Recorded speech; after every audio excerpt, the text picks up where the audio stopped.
Le fédéralisme, le régionalisme ou la décentralisation fiscale, c'est l'un des thèmes des modules du colloque formation sur la décentralisation fiscale en République démocratique du Congo, ouvert ce vendredi par le président de l'Assemblée provinciale de Kinshasa.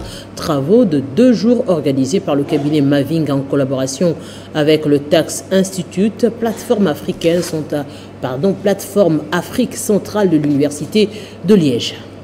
Ce renforcement des capacités vise à élever les niveaux des décideurs politico-administratifs sur différentes thématiques liées à la décentralisation fiscale afin de résoudre les difficultés rencontrées dans sa mise en œuvre et booster l'économie congolaise. Ayant une expérience avérée dans la formation dans ce domaine, Enabel, agence belge de développement, a jugé utile de financer ce colloque organisé par le cabinet Mavinga des Clercs et partenaires. Et quand on parle de décentralisation et de responsabilité des entités territoriales décentralisées, il faut également les moyens. Et un des moyens, c'est bien la décentralisation fiscale, c'est-à-dire ces entités doivent collecter différentes formes de taxes et d'impôts. Pour améliorer la qualité des services publics, il est important que les recettes et les dépenses soient gérées au plus près des citoyens. Cette activité ouvre donc une série de sessions à travers le pays, précise Yann Bogart de l'Université de Liège. Former des personnes ici à Kinshasa et ultérieurement aussi dans d'autres parties du pays. De son côté, Godempoi, président de l'Assemblée provinciale de Kinshasa,